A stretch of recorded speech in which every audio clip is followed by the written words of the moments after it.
स्वागत है आप सभी का आपका अपने चैनल वीके ऑनलाइन क्लास में। तो आज की इस वीडियो में हम लोग बात कर रहे हैं दोस्तों हिंदी के प्रैक्टिस सेट के ऊपर, जो कि सीजी टेट सी टेट सभी के लिए बहुत ही महत्वपूर्ण है। तो दोस्तों वीडियो में अंत तक बने रहे।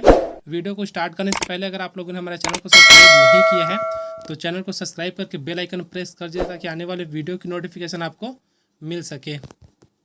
तो दोस्तों आज मेरे पास टाइम नहीं था तो मैं टाइप नहीं कर पाया क्वेश्चन, तो मैं डायरेक्ट बुक से ले रहा हूँ क्वेश्चन ताकि आपको कुछ क्वेश्चन मिल सके। तो देखते हैं दोस्तों, आज का हमारा पहला प्रश्न दिया है, हिंदी भाषा के वाक्य के खाली स्थान अंग होते हैं। तो बताना है दोस्तों जो हिंदी भाषा के वाक्य है ना उसके कितने अंग होते हैं। यहाँ चार ऑप्शन हमको दिया गया है, एक में दिया है 3, एक में 4, एक में 2, एक में 5। तो इसका जो आंसर हो जाएगा दोस्तों वो हो जाएगा ऑप्शन सी अर्थात 2 भाग। प्रश्न है दोस्तों, उन क्षेत्रों में जहाँ की मातृभाषा हिंदी है वहाँ हिंदी की शिक्षा को खाली स्थान में अनिवार्य बनाया गया है। तो इसका जो आंसर हो जाएगा दोस्तों वो हो जाएगा ऑप्शन ए त्रिभाषा सूत्र। अगला प्रश्न देखते हैं दोस्तों, दिया है भाषा अर्जन के संबंध में कौन सा कथन सत्य है। तो इसका जो आंसर है दोस्तों वो हो जाएगा ऑप्शन बी। देखते हैं क्या दिया है। तो समाज सांस्कृतिक परिवेश के अनुसार अर्थ ग्रहण की प्रक्रिया स्वाभिमान होती है।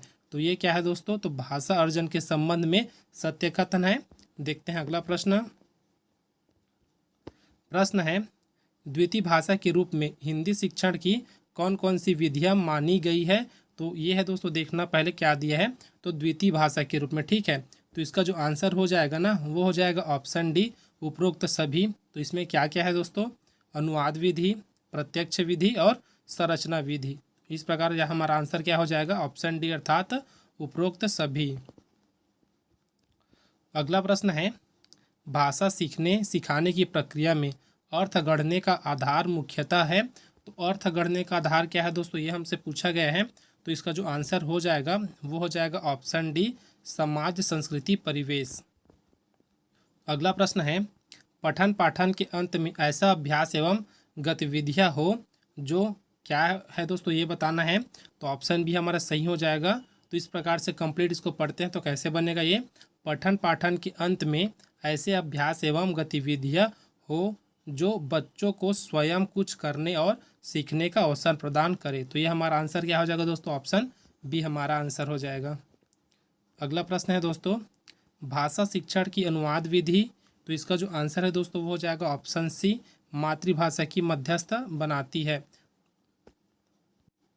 अगला प्रश्न देखते हैं दोस्तों, 8वें नंबर का प्रश्न है, भाषा शिक्षण में सहायक है। तो क्या सहायक है दोस्तों, ये हमसे पूछा गया है।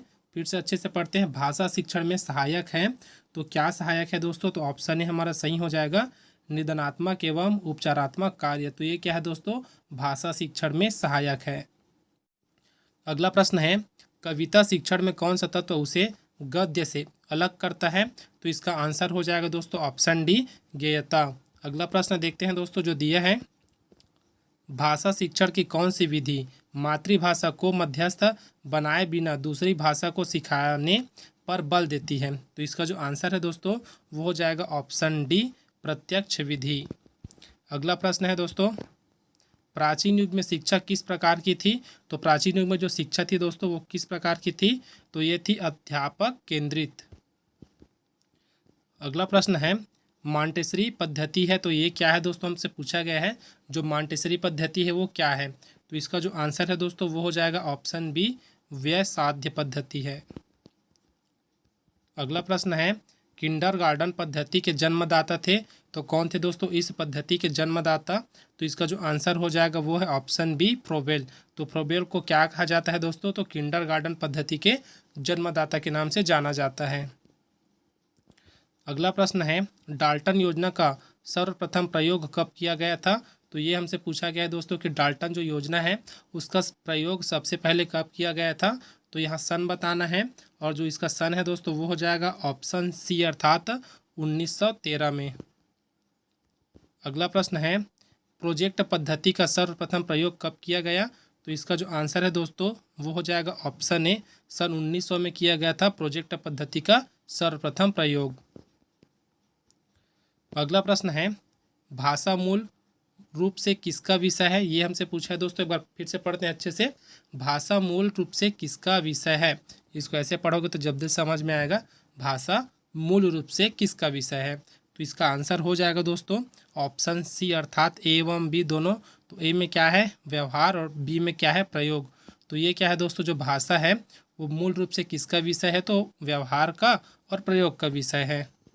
अगला प्रश्न है, भाषिक तत्वों, ध्वनि, शब्द और वाक्य के प्रयोगात्मक और क्रियात्मक शिक्षण के कितने उपागम हैं। तो कितने उपागम है दोस्तों, तो इसके 2 उपागम होते हैं। तो ऑप्शन बी हमारा सही हो जाएगा। अगला प्रश्न है दोस्तों, पाठ संसर्ग उपागम में भाषा शिक्षण कार्य किस प्रकार होता है। तो किस प्रकार होता है दोस्तों, तो ऑप्शन डी हमारा सही हो जाएगा, अर्थात ये सभी। तो किस प्रकार से होता है, तो उच्चारण शिक्षण होता है, वर्तनी शिक्षण होता है और शब्द शिक्षण होता है, अर्थात ऑप्शन ए बी सी तीनों सही हैं। तो इस प्रकार से हमारा डी ऑप्शन सही हो जाता है। अगला प्रश्न है, पाठ शिक्षण के समय किन शब्दों का बोध कराया जा सकता है। तो इसका जो आंसर है दोस्तों वो हो जाएगा ऑप्शन डी, अर्थात इन सभी का। तो पाठ शिक्षण के समय पर्यायवाची, अनेकार्थी और विलोमार्थी शब्दों का बोध कराया जा सकता है। देखते हैं दोस्तों अगला प्रश्न, शब्द रचना के प्रकार है। तो शब्द रचना के प्रकार कौन कौन से, ये हमसे पूछा गया है। ऑप्शन ए उपसर्ग, ऑप्शन बी प्रत्यय, ऑप्शन सी समास। तो ये जो तीनों है दोस्तों वो क्या है, तो शब्द रचना के प्रकार है। तो इसका आंसर हमारे पास क्या हो जाएगा, ऑप्शन डी हमारा सही हो जाएगा। अगला प्रश्न देखते हैं। प्रश्न है दोस्तों, शिक्षा के प्रत्येक स्तर पर बालक की आयु के अनुरूप बालक कैसा होता है। ऑप्शन ए मानसिक, ऑप्शन बी गामक, ऑप्शन सी संवेगात्मक और ऑप्शन डी है ये सभी। तो इसका जो आंसर है दोस्तों वो हो जाएगा ऑप्शन डी, ये सभी। अगला प्रश्न है, मातृभाषा वाचन को कैसा बनाती है। ऑप्शन ए शुद्ध, ऑप्शन बी प्रभावोत्पादक। तो ये दोनों आंसर हमारे पास सही हो जाएगा दोस्तों। तो इस प्रकार हमारा जो सी है ना वो आंसर सही होगा, अर्थात ए एवं बी दोनों। अगला प्रश्न है, मातृभाषा बालक को किसका अभ्यास कराती है। तो किसका अभ्यास कराती है दोस्तों, ये आंसर डी हमारा सही हो जाएगा, अर्थात सुलेख, अनुलेख, श्रुति लेख, ये तीनों का क्या कराती है, तो अभ्यास कराती है। तो इस प्रकार ऑप्शन डी यहाँ से सही हो जाएगा इन सभी का। अगला प्रश्न है दोस्तों, मातृभाषा बालकों के किस योग्यता को विकसित करती है।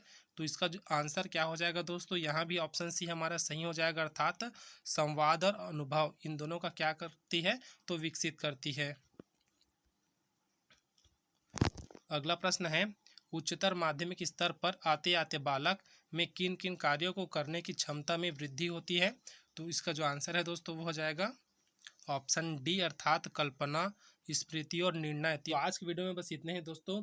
वीडियो अगर आपको हेल्पफुल लगा हो तो वीडियो को जरूर लाइक करें, साथ ही अपने दोस्तों में जरूर शेयर करें। अब मिलेंगे दोस्तों अगले वीडियो में इसी प्रकार कुछ प्रश्नों के साथ, जो कि अभी आगामी एग्जाम के लिए बहुत ही महत्वपूर्ण है। तो दोस्तों अगर आप लोगों ने अभी तक चैनल को सब्सक्राइब नहीं किया है तो प्लीज़ चैनल को सब्सक्राइब कर लीजिए और बेल आइकन प्रेस कर दीजिए, ताकि आने वाले वीडियो की नोटिफिकेशन आपको मिल सके और आप जल्दी से जल्दी इसका रिवाइज कर सकें। तो मिलते हैं दोस्तों अगले वीडियो में। इस वीडियो में बने रहने के लिए आप सबका बहुत बहुत धन्यवाद।